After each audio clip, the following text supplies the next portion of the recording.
Hello, everybody. How are y'all doing? I'm hoping you had a lovely weekend as we wrap up Sunday. Lovely Sunday evening. And everybody starts getting that. My sister explained this to me that on Sunday there is such a thing as like a Monday anxiety, I guess. And you just start feeling discomfort because Monday's coming. Like, that's terrible. But if it's the truth and it's there, it's good to know that that affects us. So we can find a way to, relax into it. So, welcome everybody. Today is day 28 of my 30-day challenge. I'm so proud of myself, I must say. And yeah, I went ahead and just meditated, sat, and the topic that I got for today is about truth. And like I said in the description, this has always been a fun, read, triggering topic for me. Um, and it was one of those things where it used to be very triggering because I felt like the truth always was at odds with what I understood as truth. People always told me, like, oh, I remember this in philosophy class back in college. I went to a liberal arts school, and it was fabulous, by the way.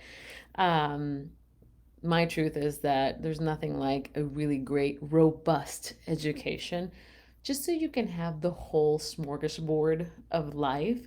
And then you can, make decisions, critical think, that whole thing. Can only get you so far, obviously. The rest of it, again, I always go back to your heart. And that's kind of like what I want to talk about today.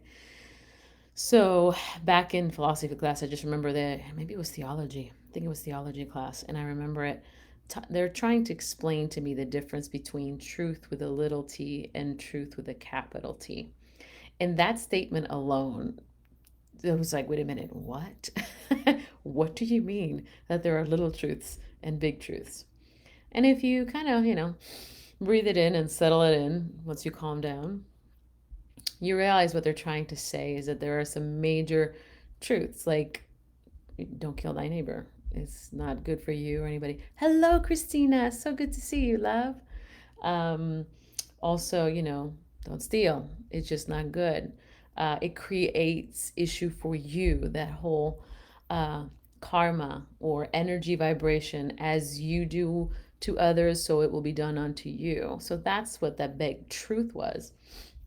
But I remember that I had my own beliefs on what the world should look like, my worldview, versus this, professor telling me what was understood according to these great thinkers that had stood the test of time. So therefore, they must be right, right? And that still is really interesting. It can cause some riff with me.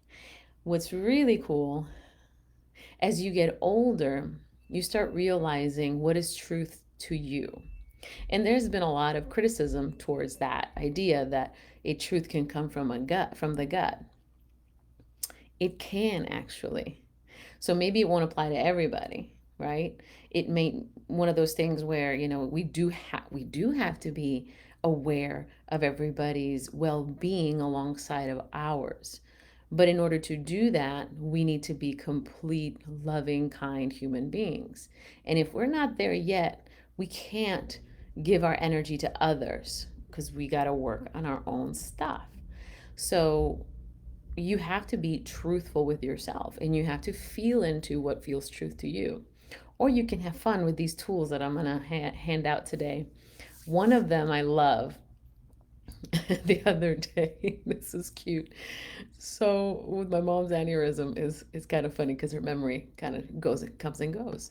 But I went ahead and used this tool, and what you have to do is just say the word truth, or you can think the word truth before you ask the question.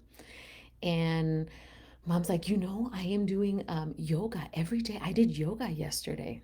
I knew she didn't, but just for the sake of it, because she wanted me to open up a yoga studio. That's her dream of me. That's not my truth right now. I have enough on my plate, and it doesn't get me all joyful. It's like it's cool. I can teach yoga classes, but she's in her mind, and it's going to be called this, and we're going to do this, this, and this. And I'm thinking, yeah, that'll be my job because she can't, I'm taking care of her. So, but obviously, triggering me. So I'm like, okay. So I said, all right, mom, truth. Did you do yoga yesterday? And immediately she goes, no. And I was like, okay. So, do you want to start doing, I said, truth, mom, do you want to start doing yoga again? She goes, no. And like a little kid, no. It was real cute. And then it was kind of neat because then she understood where I was coming from. That little tool right there is really powerful because I've used it with my kids too. And it's, they either tell you the truth, or you can tell when they're fibbing because they won't look at you in the eye, or they will do certain things. What's interesting about that is that you can use it on yourself. And that is how I like to use the tool. Truth, Nicole. Are you upset at? And then what's really interesting is you'll start getting more awareness of what you're understanding, what's happening around you. So, if, for example, mom wants to open this yoga studio, and it still triggers me because I don't want to do that, but I know she really loves the idea. And then I feel like a bad daughter because I don't want to give her that right now. Um, am I not doing enough for her? That whole little thread, right? And I go down it. I'm not enough. I'm not a good daughter. I'm not doing enough. She doesn't get enough entertainment, all that BS. Because then I go, truth, Nicole, do I need to open a yoga studio to make my mother happy? No. Truth, Nicole, do I need to make my mother happy? No. Truth, Nicole, do I need to make anybody in my family happy? No. Truth, am I happy? Yes. And by me being truthful with myself and being happy and taking care of that and cultivating that within me, that changes the energy of the people around me. So when there is a big tantrum, I can really check in with myself. When Will has a big upset, I can just take a moment and ask, truth, Nicole, or I'll say truth body because I like to do that body testing. Hello, sweet Carrie. I like to do the body testing because it bypasses my logical mind. I always, we all like to um, argue it out in our heads, but our hearts are telling us something completely different. So it's the thing about saying truth and then asking the question to yourself is it brings you back to your way of your purpose in this life, your divine light, and it helps you become more authentically you, which again is what I keep saying everybody needs to do. Because the more authentically truthful we are, or the more authentic we are ourselves, the more truthful we are, the less we need to have the BS in the air. Because this is what's interesting. We will lie to ourselves and lie to others to get out of things that we don't necessarily want to do, or to avoid pain, or to avoid being seen as, all the little programs. I'm a fraud. I'm not enough, all that stuff. The problem with a lie is that it has this energy that now people have to take on, whether it's you lying to yourself, or you lying to others, or others lying to you. And that's where we get really upset, right? It's an injustice. And we feel like we have been wronged, and we need to tell them that this is what is right. Anger is a wonderful, powerful tool to create change. The thing about anger is that you want to be aware of where it's coming from and what do you expect to get out of a situation. And be aware that the person that you're trying to have an argument with or trying to correct is going to have their own expectations on that situation. You will both also have a very interesting interpretation of the truth. So that's the fun part, is how can you get to the point of speaking your truth and listening to someone else's truth? That's probably the heart of the matter with every single interaction we have. And this is how we grow. This is how we learn how to be ourselves. Yes, Miss Carrie. We learn how to be ourselves, truthfully ourselves.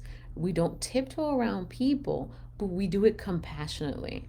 Because I remember when I was a kid, um, Latin families, we would hold it in for a very long time, or my mom would hold it in for a very long time, and then she explode, and then everybody was walking on eggshells the whole day just to not get her mad because we were all afraid of her getting mad. And let's be honest, I have that in me. I know I do. This is where that shadow work thing kind of comes back to. I know I can be a very ugly person if I let myself get there. We all can. And there's nothing wrong with that. It's a choice that we decide to make that will have consequences that come from that. So instead of adding guilt, right, we can just be aware, like, well, I fibbed, I messed up, I need to own to that, and I need to apologize, and I need to make it better.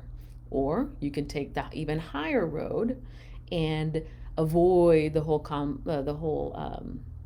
argument altogether and catch yourself in the moment by using tools like truth, Nicole. Is this worth your time? Truth, is having this argument going to improve the situation? Truth, is your peace more important than this argument? Truth, does this person really matter? And does what this person think about me really matter? No. It's fun. And if you do feel like it matters for you, that's when you do a little bit more work within you. Because the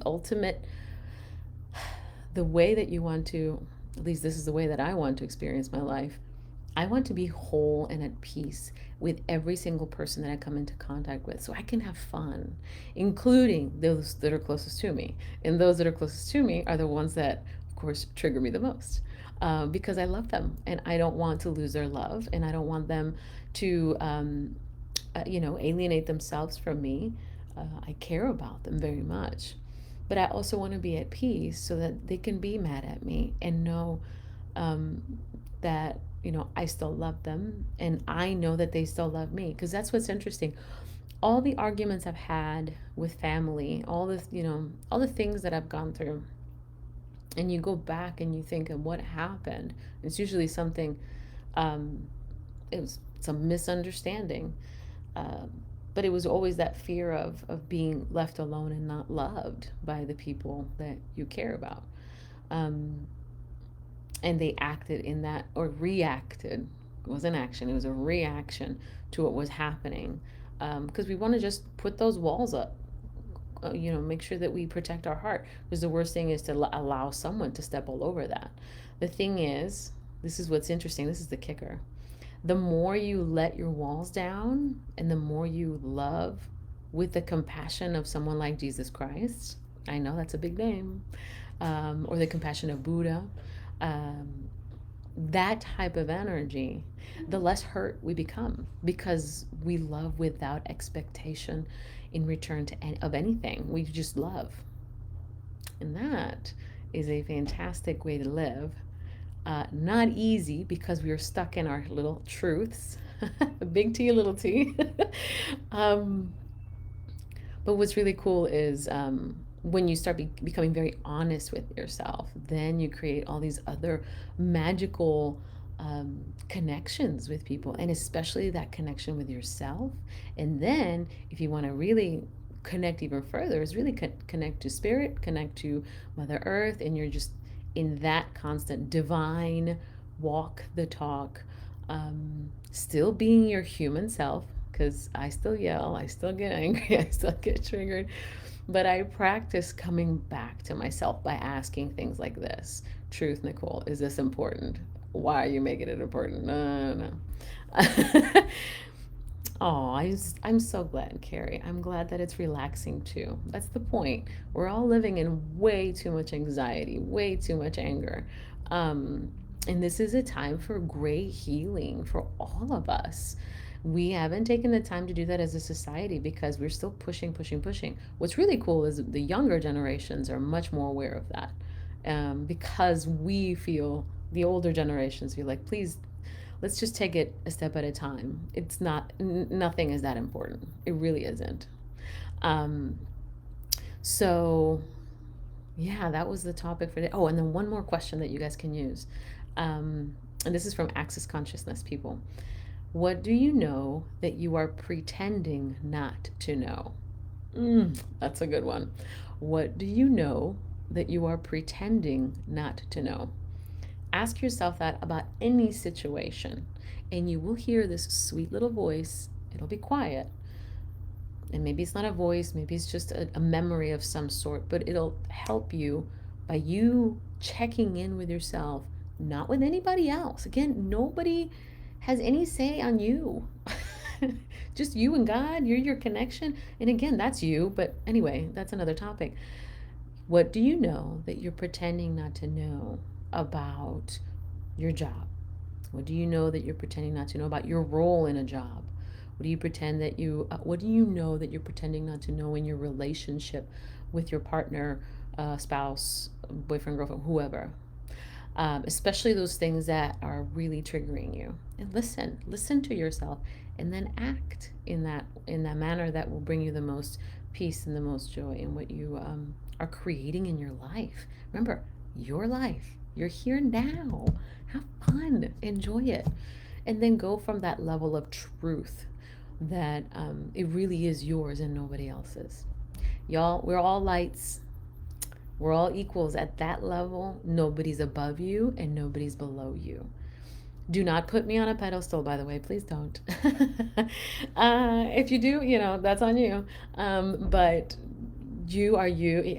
I see you eye to eye, whether you're a child, whether you're old, young, whatever, wherever you're from. Namaste. The divine in me recognizes the divine in you. That's what I want for everybody to do that for themselves and be space for ourselves and then be space for everybody else. So that is it for today. I hope this was a service to all. I love y'all. If you have any questions, of course, put them in the comments. I will try to answer as many as I can. I'm pretty good about that. And if you don't catch it here, you can go to my YouTube channel and hit the like button if you like it, comment, of course, over there, subscribe to the channel if you want to, and then hit the notification bell if it calls to you. I love you all, and I send you so much love and light, and I'll catch you tomorrow for day 29. All right, God bless. Bye.